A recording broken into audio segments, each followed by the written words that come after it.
O sea, están dispuestos en esta etapa, y para no destruir capital financiero y preservar el interés de los bancos, consolidar estas tasas de desempleo. Veremos si políticamente lo pueden sostener. Pero esto es nuevo en el mundo. Es decir, hay una presión, porque todos los paquetes de ayuda, tanto norteamericanos como europeos, van a salvar los bancos. No va a reactivar la demanda efectiva. Con lo cual están sosteniendo estos niveles de desempleo. Aparentemente puede ser sustentable políticamente, no lo sabemos. Yo tengo mis dudas. Pero digo, es un escenario en el cual ellos no pueden transferir su crisis, no pueden resolver la conflictividad con el capital financiero para mantener sus monedas como monedas de reserva, y se ven compelidos a sostener niveles de desempleo inéditos en esas sociedades. Pasamos a la siguiente, que explica todo esto. La relación, la línea roja es la relación dólar-euro, que va bien por abajo, y la línea azul es la relación del dólar con el oro. Como se ve rápidamente, esta crisis lo que hace es mantener estable la relación dólar-euro, o sea que esas monedas pierden posición como monedas de reserva internacional frente al oro. Es decir, cualquier salida keynesiana de la crisis hoy en Estados Unidos o en Europa, que sería recuperar la demanda efectiva, tienen que asumir que pierden peso sus monedas, el dólar y el euro, como monedas de reserva internacional. Y la otra alternativa es transferirnos sus crisis. No es casual que los organismos multilaterales, con el fondo a la cabeza, dicen: aprecien sus monedas y liberen las barreras comerciales. Digo, este es el punto núcleo, cualquier reactivación de demanda efectiva en Europa o en Estados Unidos aumenta el desbalance global e inmediatamente deteriora el valor de sus monedas como moneda de reserva internacional. Y en Europa se ve duro el tema, porque la consolidación del euro con una Alemania superavitaria supone presionar a la competitividad de los países más débiles, España, Irlanda, Grecia, Portugal, a niveles de competitividad de Alemania o Francia. O sea, la presión que se establece es distinto al escenario de hegemonía anglosajona, Imperio Británico, Estados Unidos, con balanzas deficitarias, que la hegemonía de unificación de Europa en torno al euro que plantea Alemania, donde, bueno, es el tercer viejo proyecto de los alemanes, organizar toda Europa en función de sus necesidades de competitividad, y sobre la presión del euro establecer los ajustes fiscales que hoy vemos. Aparecen ajustes fiscales draconianos en Irlanda, en Grecia. Veremos si eso se sustenta políticamente. Pero esa es la realidad hoy. El impedir que el dólar y el euro se deprecien como monedas de reserva internacional frente a una crisis de hegemonía, sobre todo por lo del Asia-Pacífico, les está determinando una incapacidad para salir de la crisis en términos de recuperación de empleo y salario. Con lo cual le pronostican a sus poblaciones, sobre todo en el caso de Europa, en los países más débiles y menos competitivos, años de zozobra social. Entonces, hay un doble movimiento en el mundo: una presión capital financiero, política de no perder, no destruir capital financiero, por un lado, y por el otro la dificultad de transferir esa crisis a los países emergentes.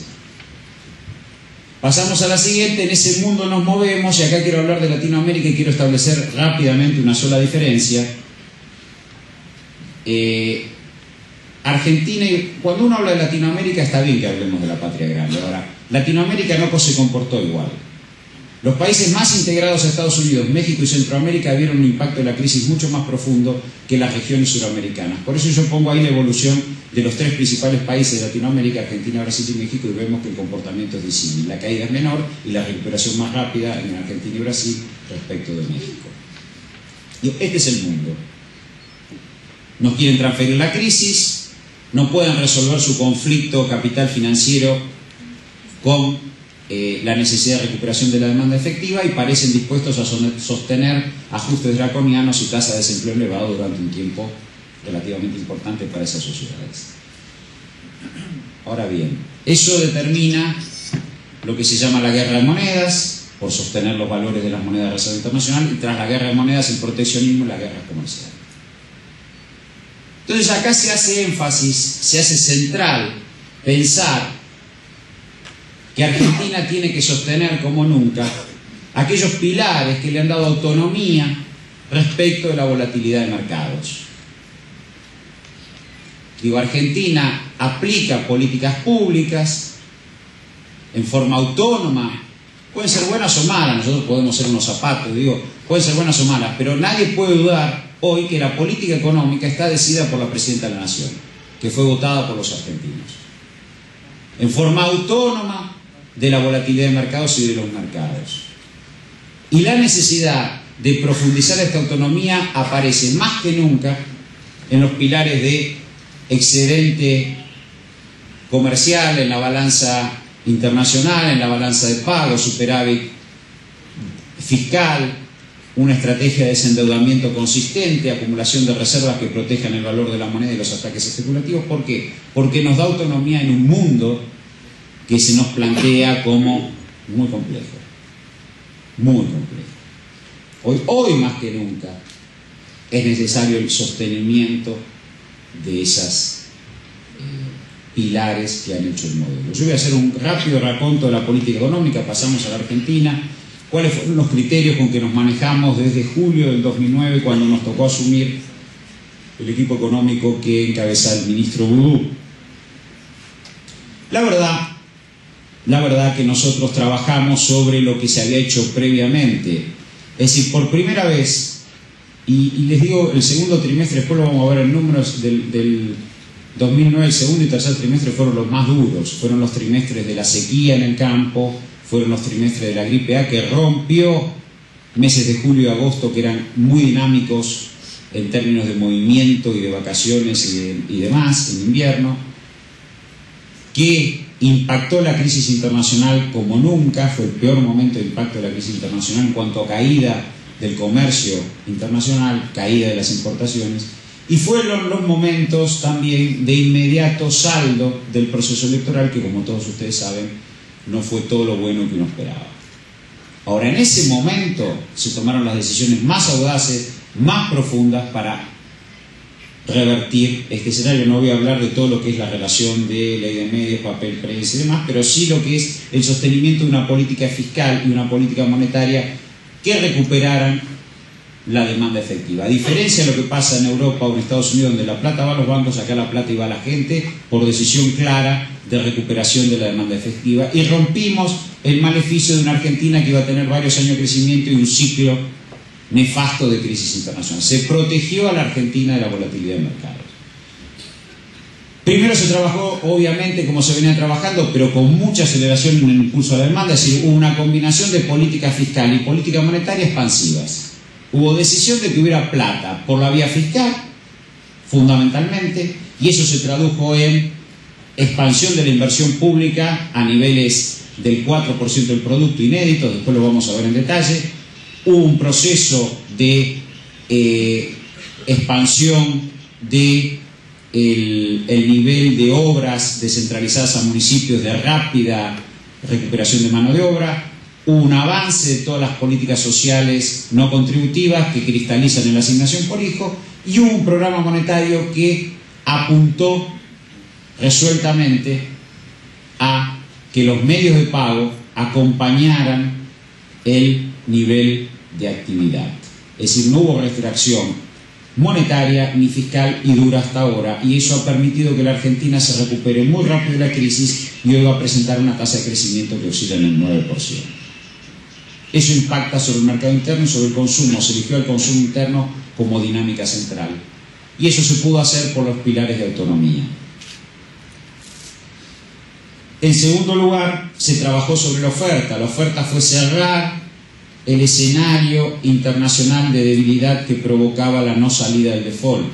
En ese marco se avanzó en el canje de la segunda oferta de los bonistas que no habían ingresado en el 2005. Logramos reestructurar en conjunto con el 66% que ingresaron en la segunda fase del canje en el 2010 al 92% de la deuda en default. Es decir, Argentina salió del default sin que eso costara un solo puesto de trabajo, un programa de ajuste, ni un costo en términos de balanza de pagos para el país. Ahora, se salió porque hubo destrucción de capital financiero. Se salió porque hubo quita, negociación con quita. Digo, esto es lo que no pasa en Europa. Veamos esta comparación. Grecia, Irlanda no les permitan reestructurar su deuda, que está sobreendeudada. Argentina tomó esa decisión y sale por eso. También en este punto se avanzó a estímulos de la inversión, buscando cerrar el programa financiero del 2010, y para eso se apeló al uso de las reservas excedentes en el Banco Central. Fue otra decisión nueva, potente, que apuntaba a que Argentina tuviera más solidez, también sin ajuste fiscal, cerrando un año de vencimientos muy poderoso, muy duro, como fue el 2010, que lo hemos transitado sin sobresaltos y con un crecimiento importante. Es decir, una batería de decisiones de política económica en el plano fiscal, en el plano monetario, en el plano cambiario y en el plano de las finanzas del Estado para resolver cuestiones de endeudamiento, que consolidaron enormemente el proceso de crecimiento y el proceso de autonomía y de protección y es de empleo y salario. Digo, esto me parece que hay que tenerlo muy claro, muy definido, porque la rápida recuperación de la economía argentina tiene que ver con estas decisiones, no es el viento de cola. Porque les puedo asegurar que en el 2009 no había viento de cola. No es real que había viento de cola. Al contrario, se retraían las exportaciones. Si no hubiéramos tenido la inserción regional en Sudamérica, que fueron, por supuesto, socios comerciales que no sufrieron el impacto de la crisis como lo sufrió el resto del mundo, Argentina hubiera visto muy complicada su frente externo. No hubo viento. Y si no hubiera habido la acumulación de reservas, y si no hubiera habido las políticas fiscales excedentarias, no hubiéramos podido recuperar la demanda como se recuperó. Es decir, estas son cosas que hay que consolidar, porque ya se probó que frente a la volatilidad de mercado nos protegen. Y si no hubiera habido la decisión de utilizar los 6.600 millones de dólares de reservas del Banco Central, hubiéramos tenido la mejor presión cambiaria y tampoco la tuvimos.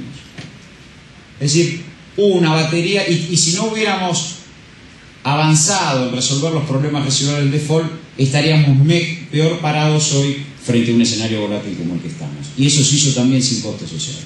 Y finalmente, operar en la inserción internacional y regional quiere decir que Argentina hoy es un país que tiene una enorme diversificación de sus exportaciones, que un tercio de las exportaciones es industrial,